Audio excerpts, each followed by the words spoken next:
Today, we have another extreme movie night. We have a movie that is a mix of the last movie review, which was Vanishing Waves, and A Nightmare on Elm Street. I'm talking about the most popular movie by French director Romain Basset, that being called Horsehead, a nightmarish, confusing dive into dreams and Freudian psychology. I chose this movie because it is right up my alley, because it has a lot of disturbing imagery as well as it is extremely confusing. I finished the movie and I sort of questioned what even really happened. It also reminded me a bit of Serial Experiments Lane, which is my favorite video I've ever made, by the way. So let's hope this movie is just as fun to make a video on. If you do not know how my review videos work, let me break it down for you. We start with an intro, which you are listening to now, where we discuss the director, the writer, and a little bit about the movie itself. Then we get into the summary, which is the bulk of the video. In this section, we go through the entire movie and describe what is happening. Then we finally get into the analysis, where we talked about what happened or discussed what the meaning of the entire film was. This movie in particular might have a slightly bulkier analysis because of how strange and esoteric it is. So if you are ready to dive right into some of the strangest and most confusing movies I've ever seen, get some popcorn and sit down. Also, obviously watch the movie first before you watch this video. The sound design in this movie is also extremely top-notch. The cinematography is also nothing to scoff at. Be sure to like the video as it helps me out a ton, and subscribe. We just got to 50,000 subscribers and we are well on our way to 100,000 subscribers. I'd appreciate it if you subscribe to help me get to that milestone. But without getting into it anymore, let's get into the summary of Horsehead by Romain Basset. The movie opens with what appears to be a baby, and a loud rising tone in the background. Quick images flash of a metronome, a key, a guy with some chains pulling them, and then a triangle-shaped structure with a door. Then a woman in her bed, lights rotating all around her. She wakes up and looks around to see him. A claw from behind the curtain, and a snout of a horse peeking through. The woman seems paralyzed, and then the horse head peeks closer in, and we see him in all of his glory, wearing a priest robe and holding a staff. A loud noise rings out as he stabs someone, the end of his staff notably looking like a key. The person he stabs falls down in a bloody mess, and it plays a very loud, unique sound that I actually kind of love, and I'll play it right here. The woman then wakes up. It was all a dream. We then hear the audio of a phone call. Someone calling our main character, who is named Jessica, saying that her grandma Rose died. The funeral is next weekend. The caller asks Jessica to come over for it, as she would want that. We then get a montage of Jessica on the train in some sort of rural European village. We get some beautiful shots of her on the trip for the title sequence. She fidgets with the cloths around her stomach, and she looks at a book that she brought. One called A Guide to Lucid Dreaming. So yes, if it wasn't obvious, the intro of the movie was a dream, with the horsehead guy and the key-shaped staff stabbing a woman, you know, normal dream stuff. Jessica opens the book and we get a voiceover of the author. He says that in this chapter, this is about the healing power of dreams. A treatment involves a patient to fight against a subconscious evil in their dreams while lucid dreaming, literally fighting their demons. Jessica flips through the pages and we see a lot of old paintings of horses and other symbolic dreamlike things in this book. The author's voiceover continues that one of the things in dreams that we often see are horses. By the way, I have never seen a horse in my dream. But Carl Jung, the famous psychoanalyst, likened the horse to be an archetype of the mother, though other psychoanalysts say it is not the mother but a ferryman, a guide of death. Jessica yawns and she falls asleep on the train peacefully, all the way to where she's going. No dream this time. She opens the gate of this estate and she pets her old dog, and a man walks out with a very deep voice. This is the butler or groundskeeper or something along those lines. His name is George. He helps Jessica into the house, and then she sneaks up to a door and eavesdrop on whoever's inside. You can sort of hear a conversation, but it's hard to make out. But a woman says, "She's my daughter, not yours." And something about Jessica not staying in some room. Jessica walks in, and her stepdad, Jim, here, greets her very warmly, like any father would after not seeing their daughter for a while. Yet her mother remains notably very reserved. Jessica asks her mother about what she heard. What were they fighting about? Her mother says that, well, her grandmother's wake will take place in her bedroom, the one right next to where Jessica is staying. Her grandmother's body is still in the house, in the room right next to hers. Which, maybe I haven't been around a lot of death in my life, thankfully, but wouldn't someone, I don't know, pick up the body or something? I understand they're having the wake in the house, but shouldn't like a coroner or something clean the body and just not like leave it there? But yeah, the body is still in the house. Jessica's mother then says that dinner will be served in 1 hour. Her mother walks away and Jim says that he tried to tell her, but she wouldn't listen. It seems that Jessica and Jim are closer than Jessica and her own mother. Jessica says that her mother will never change, huh, Jim? Jim just tells her to go to her room and relax. George will bring up her luggage soon. Jessica goes up the stairs with tons of hunting trophies all over the staircase, all head plaques at that, and she walks into her room. She turns on the light and it immediately fries the light bulb. But there's this really cool shot of when she turns on the light bulb. For that split second that light is on before it bursts, you can see the woman from the dream right behind her in that split second of light. It's actually a really cool shot. Jessica obviously doesn't notice and continues on and just puts her little flashlight down on the bed and puts her stuff on the floor. She turns on the lamps and finds a box of, I think, her old stuff. Inside, an old teddy bear. She plays with it and hugs it, and in the other room, her mother sits with her grandmother's body, just staring at it. Her grandmother is the woman that we saw in the dream, and the one that was just right behind her. Seems she's not as gone as we once thought she was. George helps Jessica get all of her stuff in the room, and she asks him, why are they making her stay next to the old hag? George calmly says to show some respect. Her grandmother was a decent woman. She loved Jessica very dearly. Jessica scoffs and asks if she loved her so much, why did they never talk to each other?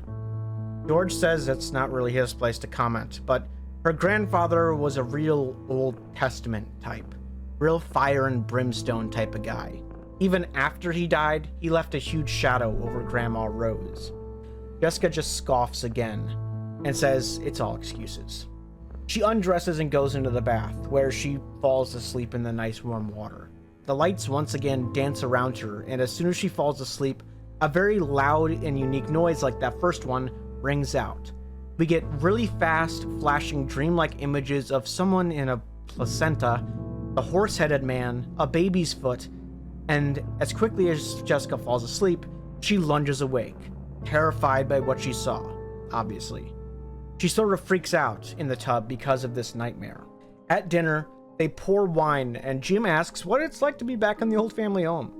Jessica says it's nice, despite a family member being dead upstairs. But at least she can see her now. Her mom retorts that she doesn't recall telling Jessica that she couldn't come see them. Jessica fires back by saying she certainly didn't encourage it either. There is clear tension in the room in this family dinner. Mother just tries to make it worse by asking Jessica if she is still studying quote-unquote fantasies with that quack of a teacher. Jessica says that psychophysiology of dreams is not fantasy. It's a science. Her mother just says, you say so. Jim says, well, he's been reading a book on it to try to at least understand Jessica's career path, and he finds it fascinating, actually, how the unconscious can affect reality. Jessica smiles over to her mother and says, see, Jim takes an interest in what I do, and you never have, and you're my real mother. Her mother says that she needs to wake up and realize that all the answers to her problems are not in her dreams. Jessica fires back once again and says maybe if her mother told her who her real dad was, maybe she wouldn't have to.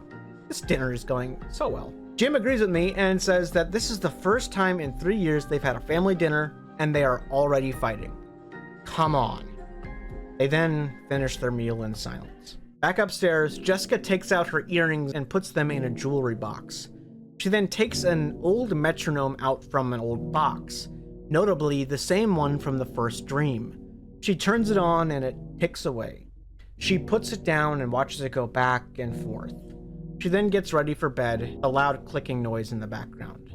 Before she does, though, she leaves the room and goes into her grandma's room. And for the first time, Jessica sees her, the exact woman she saw in the dream, but she doesn't seem to remember. Jessica goes to her bed and gets her teddy bear, and the metronome starts ticking on its own. The door opens with a red glow. It seems she's having a nightmare now. Very quietly, we can hear, "Find the key." Jessica sits up and looks in the room. A young woman goes through a bunch of metal stuff with what looks like Slender Man pages all around her. Louder now, we can fully hear, "Find the key." Jessica calls out, "Grandma?" Then we get a jump scare of her snapping to Jessica with a bloody face. Jessica wakes up in a cold sweat and gets dressed in a red robe. That voice from her professor is back and says, "It takes years to be able to lucid dream. You cannot find a person you want to meet in a lucid dream just like that, but you need to find something that makes you think of them and internalize it as you fall asleep, like a photograph." Another thing is, to be able to find out you're in a lucid dream, a smart thing to do is to look at your hands. This will indicate that you are in fact lucid dreaming. Jessica goes to find a photo of her grandma and grandpa. The voiceover continues that the best way to lucid dream is to try and do it right after waking up in the middle of the night. Use a drug or something to fall back asleep. This is your best chance, right after waking up. Jessica finds an ether in the house, which I guess these people just have lying around in their house. And I advise, if you are sensitive to flashing light, you look away for a minute. When I say dream world, it is safe. Jessica takes the ether and doses a rag with it and sniffs it like chloroform, and she immediately falls asleep, like instantly, with the photo of her grandma and grandpa in her hand next to her. The lights flash, and I shit you not, you get this weird-ass industrial music, and it makes it like a music video. It's super loud and out of place and weird. The lights flash and time slows down and speeds up over and over. She gets visions of the metronome and other strange visuals. She wakes up in what appears to be a dream world. She gets up from her bed and finds a slipper with bells on the floor. She goes back into that room where her young grandmother was, and that same jump scare happens, but she stays in the dream this time. Jessica stares at her hand and tells her it's okay. She acknowledges that she's dreaming. Her grandma looks up at her normally this time and asks her to help her find the key. Jessica bends down and looks through all the stuff in weird drawings. Some look like a church, and one looks like that guy with the horse head. Strange. Her grandmother stands up and says, "The cardinal is coming. You must run. Follow the wolf, yet run away from the horse. Always." Right after she finishes that sentence, though, a man, which looks like her young grandfather, grabs her grandmother from behind and in the absolute worst ADR voiceover ever says, "It's too late now." We then get this really cool visceral scene of Jessica with her mouth sewn shut, nails in her arm, nailed to the cross. Very cool visually. Her blood the only red in the scene.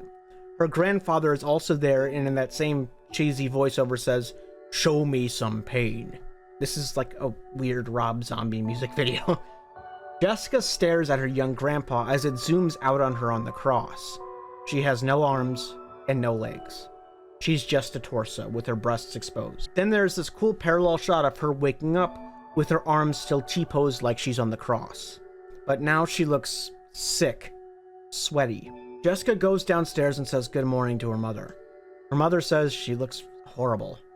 She jokes and asks if she spent her night chasing dream monsters again. Jessica then asks her mother the last time that she saw her grandmother alive. When was the last time that her and her grandma even met? Her mom says, well, it was when Jessica was 6. A wonderful summer day. Jessica asks if that was their grandpa's funeral, to which her mother slows down and says, yes, actually. Jessica then asks what grandma even died from. Her mother only told her that she was sick and died, not the exact illness. Her mother beats her on the bush a bit and says, well, she killed herself. Threw herself out the attic window. She lost her mind for some time, and it was just the end, her mother supposed. She was sick of living.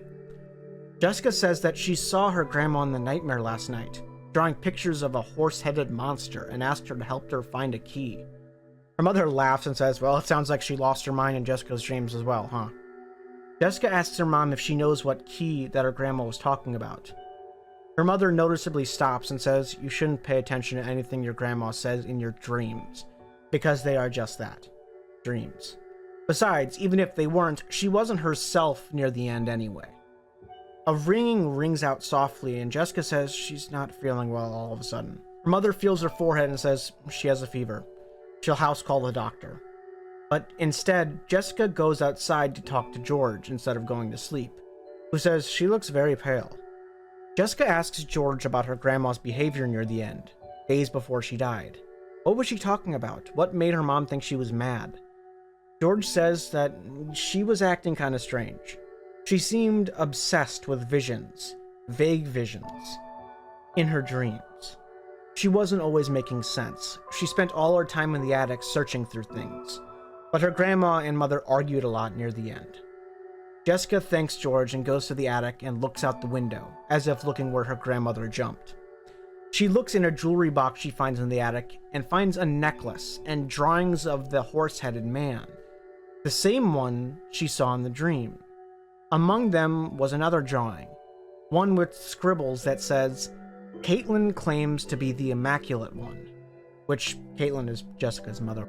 Jessica, confused, keeps looking at the drawings. Weird ones of the horse, a town, a wolf, keys, and a weird, strange triangle-shaped door, and a church.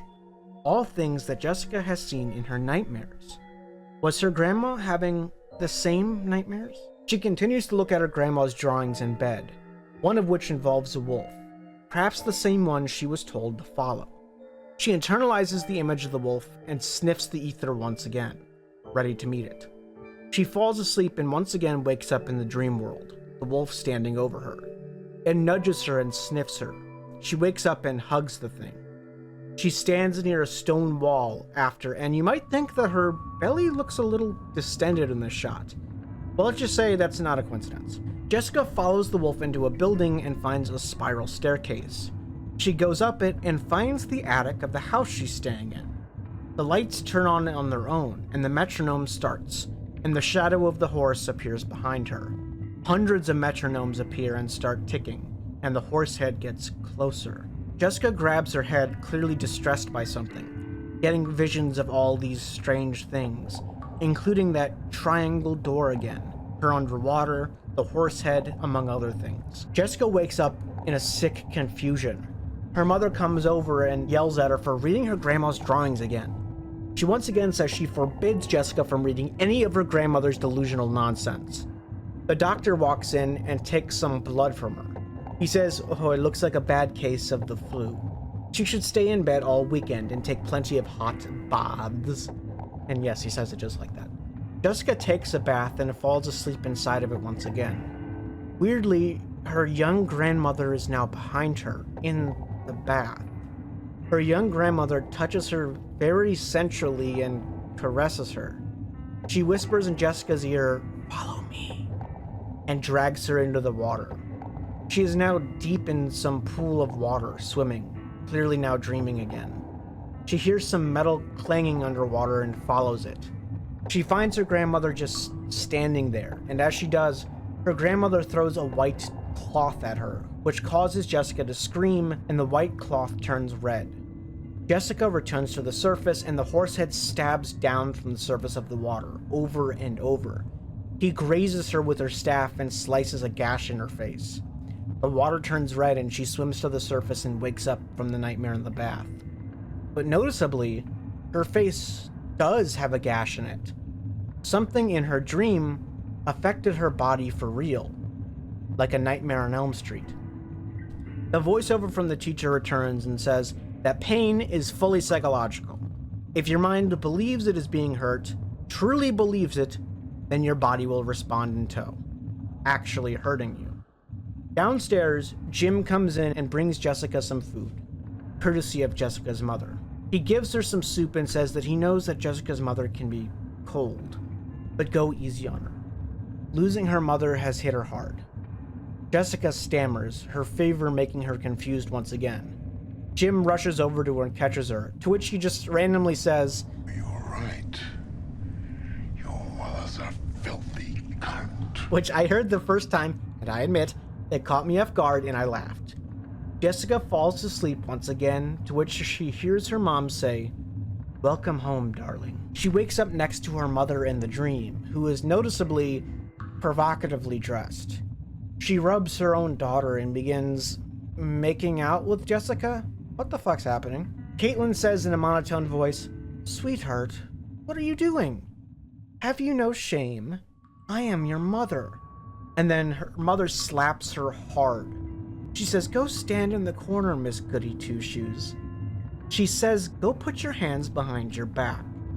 Her mother has sex with this bald guy as she does so, who is never shown again. He approaches her, and it seems to upset Jessica very dearly. In the real world, Jim and Caitlin approach, and Jim gives Caitlin Jessica's medicine, says she has to take it, to which Caitlin says it can wait. She sits down on her bed with her daughter. In the dream world, Jessica has a lantern and approaches the spiral staircase once again, not seeming to be able to fully grasp what is up there. She goes up the stairs and is once again in the attic. She takes a seat, and her mother is praying near her young grandfather. Praying to God, it would appear. Her grandfather asks why her sheets aren't stained with blood anymore, asking why she doesn't have her period anymore, implying that Caitlin is pregnant. To which she says, "I am the Immaculate One, I promise." He tells her to shut up and keep praying. Her grandfather stops and asks if she'd like to finish saying her prayers in St. Winston's. Her mother cries and begs not to be sent there. Pleads, begs. She continues praying with her grandfather. He goes up to her and pulls something out of his mouth. Jessica says to herself that she's dreaming and she wants to wake up dearly. But her grandfather pulls the Eucharist out of his own mouth and puts it into Caitlin's, saying, "Keep praying." And Jessica bolts awake. Okay, good time for a sidebar recap here, because at this point I was so confused. It would appear that Caitlin was pregnant, and her father, Jessica's grandfather, was upset by this, badly. Her mother claims to be a virgin, like the Immaculate Virgin Mary, but her father is having none of it. He pulls a Eucharist out of his own mouth and puts it in hers, to which Jessica finds that horrifying. Now, I'm not like 100% sure, but I believe this might be symbolizing that her father sexually abused her and got her pregnant. I could be wrong, but that is my interpretation. It could be other things, but it would explain why Jessica does not know who her biological father is. Her mother is a bigger victim than anyone here. But who is the Horsehead? What is the key? What is St. Winston's? Well, let's continue. Jessica wakes up and asks her mom if she knows what St. Winston's is.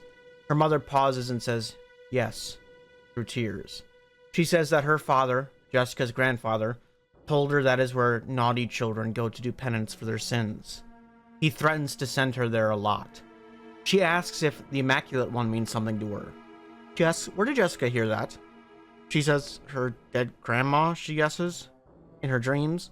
Caitlin looks at Jim and says she always talks to her dead grandma in her dreams, as if that's just a normal occurrence. Jim says something and she gets angry and she tells him to give her the medicine then. He tells her to get some sleep while he tries to go talk some sense into Caitlin. He leaves her and tells her that she has to admit that something very strange is going on here, Caitlin. She has to admit that. Caitlin says, very loudly mind you, "For Christ's sake, don't encourage her." Caitlin says she doesn't want her own daughter to go crazy like her mom. And while Jim's at it, she wants him to ask George to burn everything in Grandma's room to stop Jessica from going down the same path. Outside, George smokes a pipe while Jim walks up to him. He tells him to get rid of all of Rose's belongings, and George says he will, just in the morning. Jim says that he is trying to connect the dots here. Something is wrong, and he can't figure it out. He asks if George thinks that Rose actually went mad. George then says a pretty good quote. "Why do people always worry about their loved ones once it's already too late?" This gets through to Jim. He says he knows he did that, but that's why he wants to be there for his wife. He wants to be there for Caitlin. George then says that when it comes to family, your best will never be good enough. George asks if he wants to question Rose's sanity, and if so, come talk to him when he's cleared her room tomorrow. In her room, Jessica sleeps uneasily, dreaming of cogwheels as the light circles her yet again. Seemingly, though, she sleeps through the night with the medicine she was given. In the morning, George burns all the drawings that Rose had, including the picture that he smiles at, and a necklace, which he pockets instead.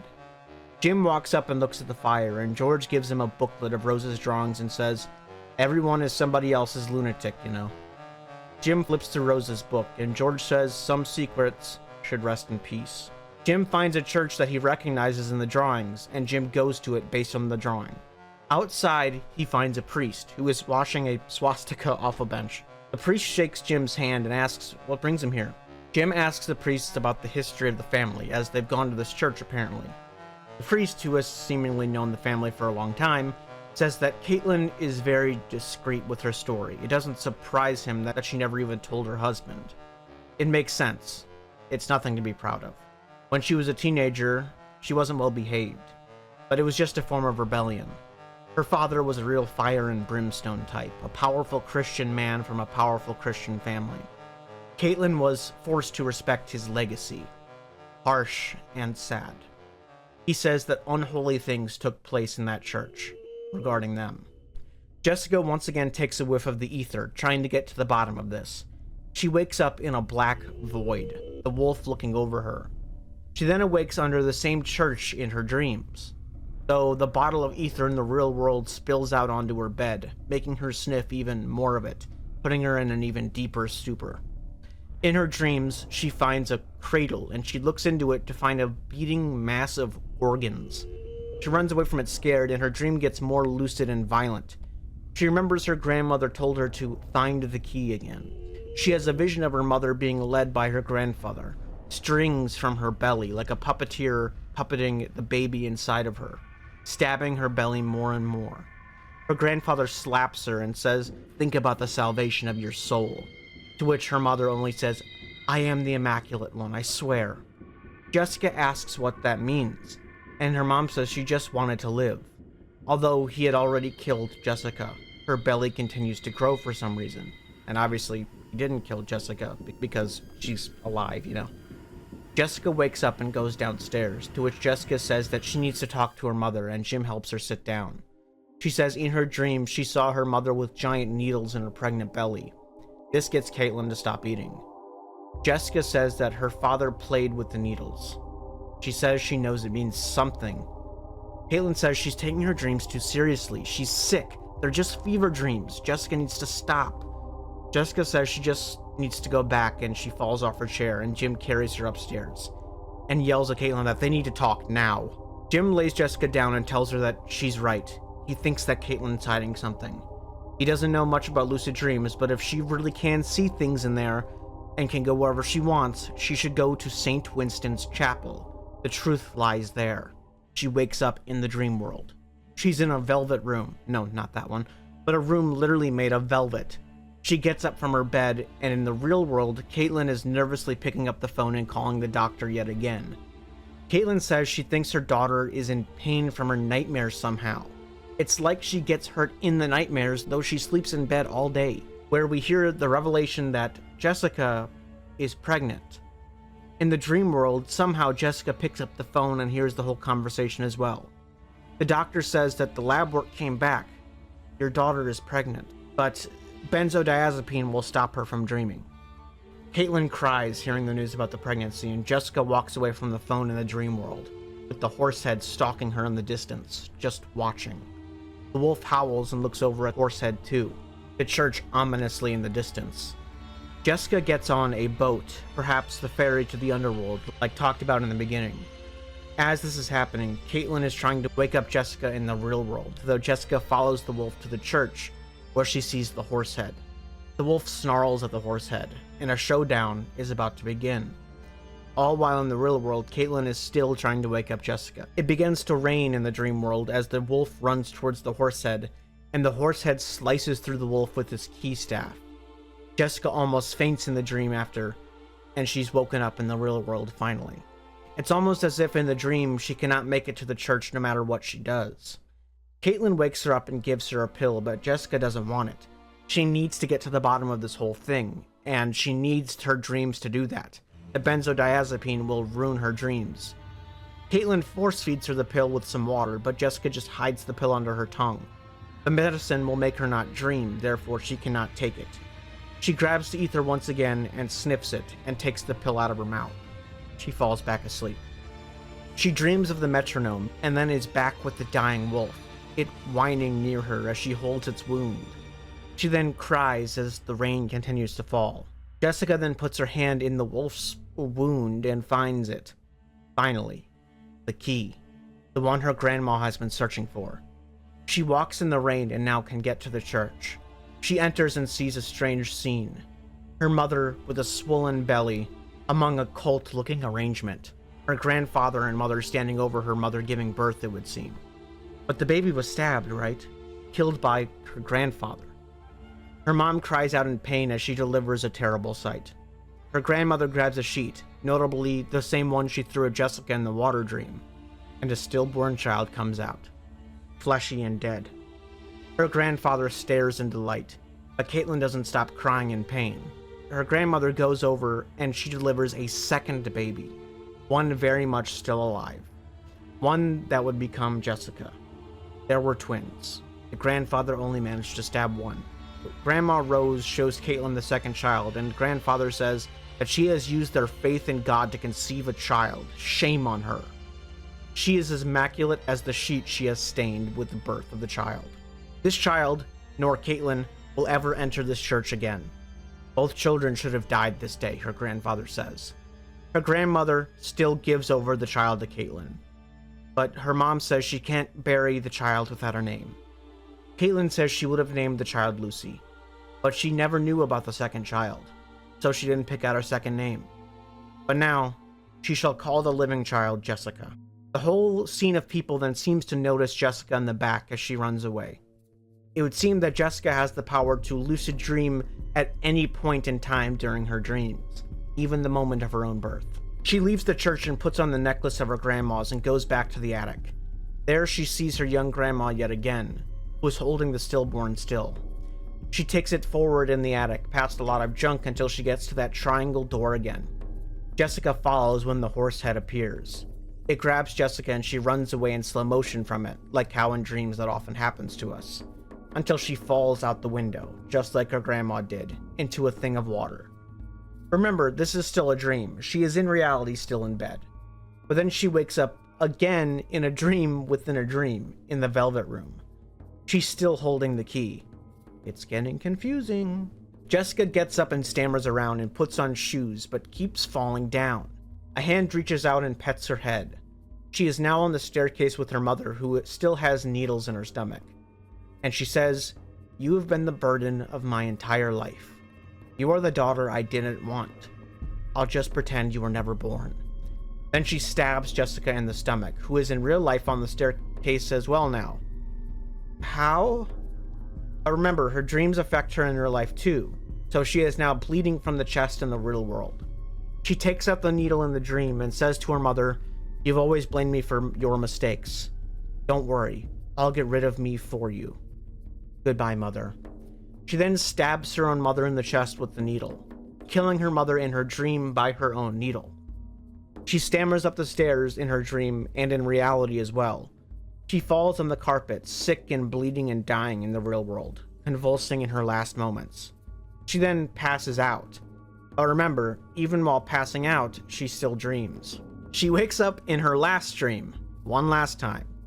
She gets up, ready to finish the whole cycle. She finds the door behind a wall of red wood, the triangle doorway, which the key is to.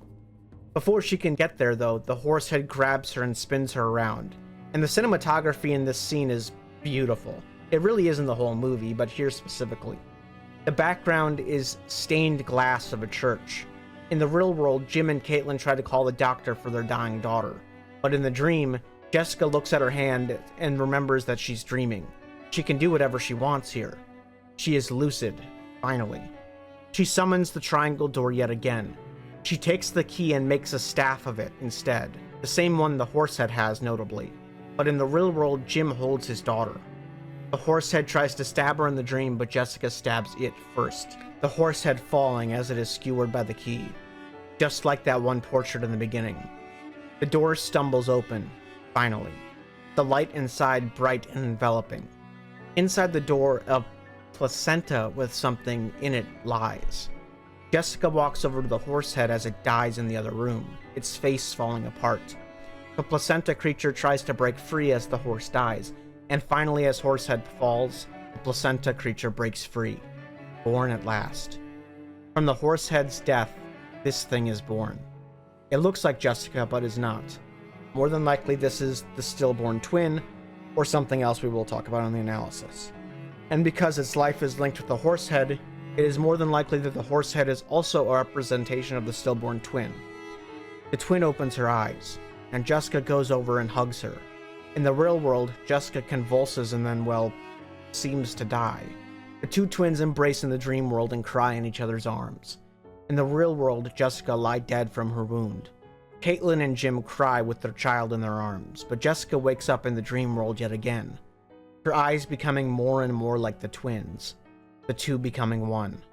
Jessica merges with her shadow, born anew as one being. Okay, that is it. That is Horsehead. So that was very art house. What the fuck was that? What did any of that mean? Because in my first viewing, and even most of my second viewing, that made no sense. So let's go over what we know for sure before we really get into the meat and potatoes here. Before the movie started, Caitlin, Jessica's mother, was subjected to abuse by her father. We don't know if it was sexual in nature, but it very well might have been with the imagery of him taking the Eucharist out of his mouth and putting it into hers, forcing his religion on her as well as other things. Caitlin was abused and disowned by her parents, or at least her father, after giving birth to a set of twins, one stillborn and one Jessica.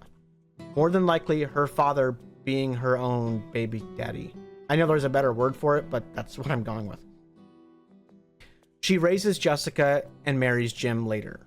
She is very mean to Jessica and never tells her who her biological father is, perpetuating the cycle of generational abuse.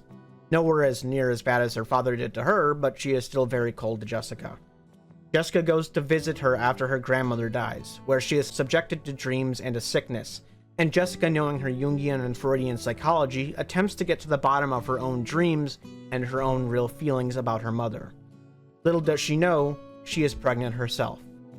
In her dreams, she encounters a horse-headed man, who is in all likelihood either her twin, or a metaphor for her mother, or a metaphor for the Jungian shadow, or all three for all I know.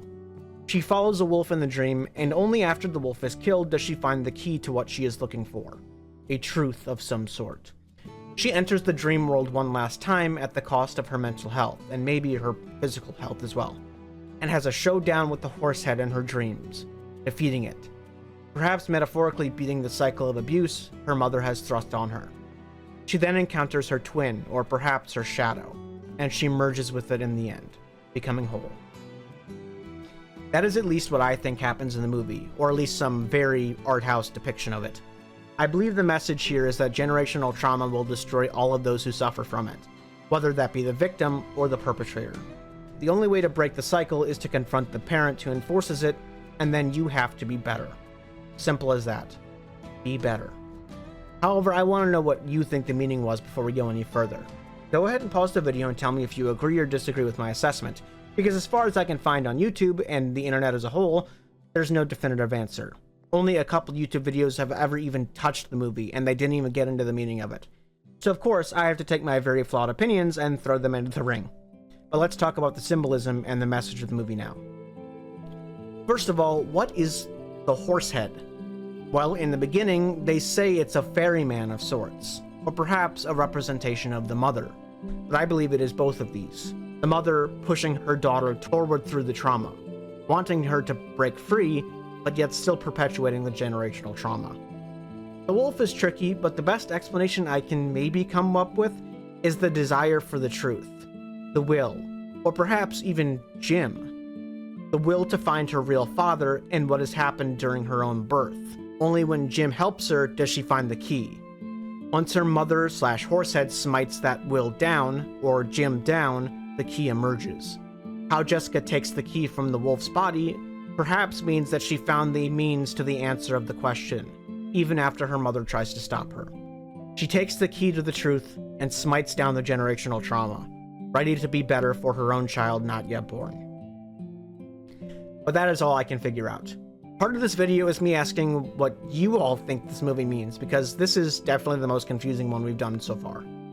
I really love you all, and I know I've already said it, but thank you so much for 50,000 subscribers. You all mean the world to me, and you are all my heroes for watching my stupid little videos. I will see you all next week for Ian Banks' The Wasp Factory. I'll see you then.